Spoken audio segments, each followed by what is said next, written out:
I really don't care for all the George Soros talk that goes around on the right, because there are many wealthy people who fund many things we often don't talk about.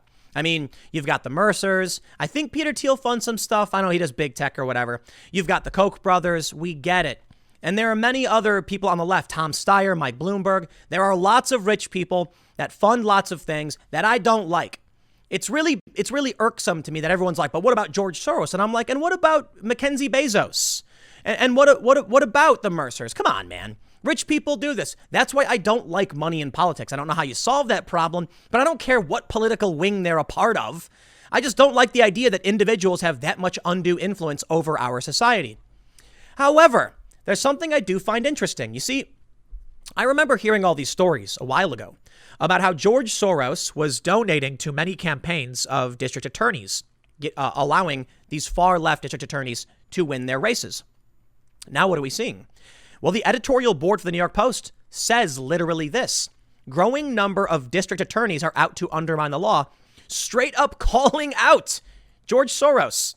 Wow. Well, normally I don't care to bring up one individual who funds things because everybody does.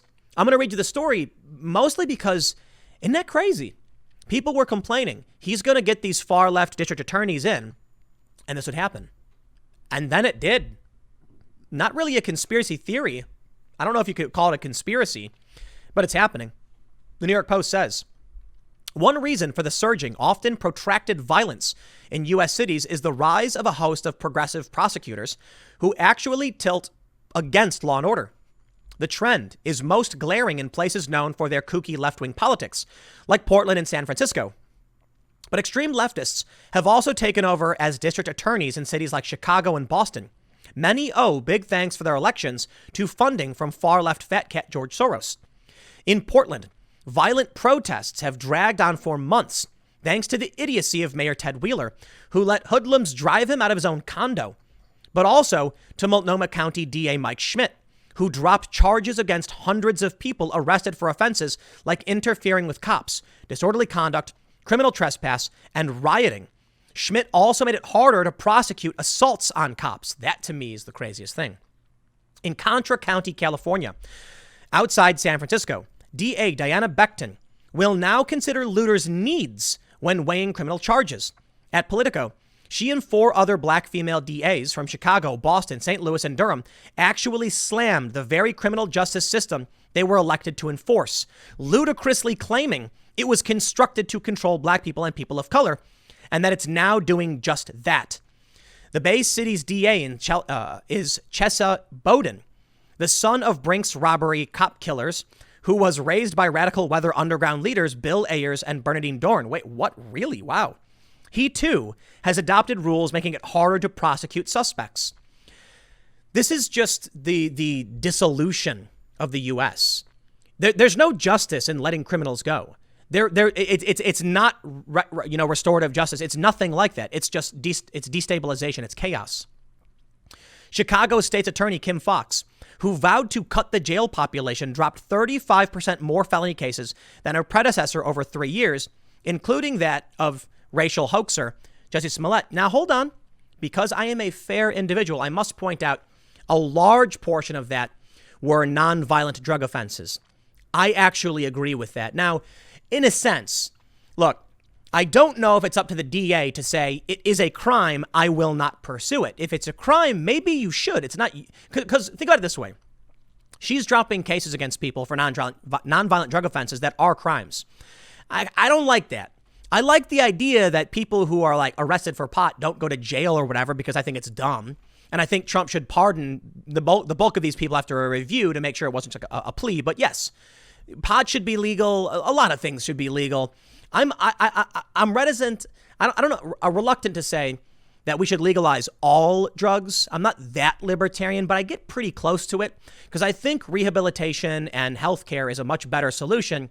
And I think people can do what people, on their own, but there are limits. Anyway, the point is, what I don't like about what she did is that if it's illegal to like smash a window, should she be like, I'm not going to prosecute those crimes ever again? Well, those are those crimes have victims. And if she's going to be releasing a lot of these people on nonviolent drug offenses, I get it, but she is not the legislature.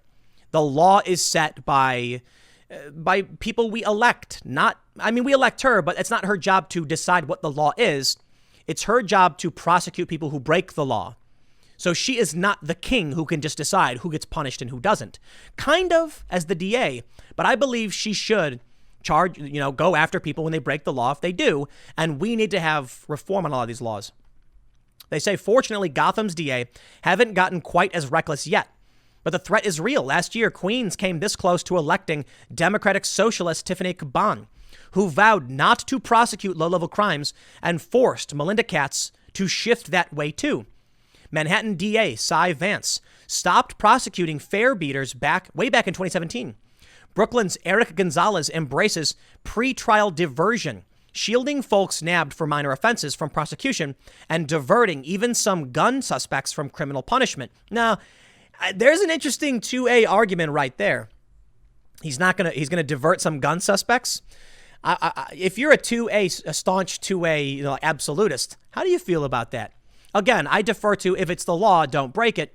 And like with Portland, the crackpot killer who killed the Trump supporter, he should have been held on these illegal gun charges. Though I think we shouldn't focus on the gun issue. The issue is more so he's a murderer, so charge him with murder. We'll focus on that. There's an interesting argument about should he have even been arrested in the first place if 2A says we can bear arms.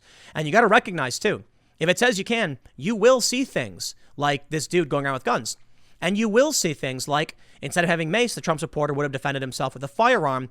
More people may have gotten hurt, and it may have just been a mutual, shootout or something. But it's interesting about the gun stuff in New York. On Tuesday, Bronx DA Darcel Clark said she'll move to drop disorderly conduct and curfew charges against 300 protesters at a June 4th rally. Meanwhile, rioting, looting, arson, and physical attacks have plagued the cities for months. Murders in metro areas are up sharply. July was Chicago's most violent month in 28 years. New York, too, is seeing stunning spikes in homicides. Voters often focus on big races for president, governor, Congress, but DAs are critical to public safety. If voters don't elect prosecutors who will enforce the law, count on the chaos to keep rising. And this is why I highlighted in my main segment how important it is when we see local politicians and local office switching from Democrat to Republican. It's because of this. Well, you know what? You reap what you sow. These people in these cities keep voting for it. Maybe they'll learn their lesson now, but I really don't believe so. Because who's going to run against them? That I blame the Republicans for. This should be a Republican supermajority time, or at least the next election should be. The Republicans have every opportunity to go to New York and win. Now, some have said New York is in play. Some have argued California is. I really doubt that. New York may be, because New York City has been decimated by an ineffectual governor and mayor. And that's being nice, inept, insane, and malicious, maybe more apt. So what are people going to do? Are they going to vote for the exact same thing? That'd be surprising to me. But maybe they will. And that's the problem. I think many of them will just keep doing it. I mean, look at Nancy Pelosi. The lady can barely talk. She slurs everything she says. And I'm not trying to be ageist or whatever, but come on, man. She, to quote Joe Biden and then drag Joe Biden. Come on, man. These people are too old for this office, but they just keep getting reelected. So I'll tell you what's going to happen in New York, in San Francisco, in Seattle, in Portland. People are just going to be like, Democrat. They're not going to care unless there is some kind of ideological shift, hardcore, that sweeps this nation and finally snaps people to attention. Stop just blindly voting Democrat. But I'll tell you what, man. One of the things that is contributing to the potential for civil war is that Republicans and Democrats alike abandon areas where they feel they can't win. Then what happens is these areas become entrenched supermajorities that will never change, and they'll fall apart and get angry, and they'll fight each other. Republicans need to start going into these areas. Republicans need to start campaigning in these blue areas. Kimberly Klacik is doing it. She's in Baltimore. She's a Republican. She's conservative. If she wins, it'll be huge. There, in many of these jurisdictions, there's nothing to even vote for. Like the Republican who ran against Ocasio-Cortez apparently didn't even have a website and didn't even do anything. Are we going to start seeing people actually stand up in blue areas and say, I'm an alternative to this madness? Because if there isn't, then what do they vote for anyway? And these DAs just end up winning by default. Nah. I'm not going to go and live in these places. Because if people there don't understand the reality of what's going on and they keep doing this, well, that's their choice. And I'll respect that. It's my choice. It's also my choice, my decision, whether I stay or leave. And you know what? I will leave. And I'm going to go out in the middle of nowhere. That's the plan now. Things are moving along. It's actually going pretty well. We're very, very close to getting set up. Temporary studios being built. Full-on legit studio is going to be built soon. So it's going to be very, very exciting. But I'll tell you what. It's things like this, the riots. That's why I'm getting out of Jersey. And I'm moving to a rural area. Because I'm done, man. I don't want to live anywhere near these lunatics. Because people in these cities keep voting for it. But I'll leave it there. Next segment will be tomorrow at 10 a.m. Thanks for hanging out. And I will see you all next time.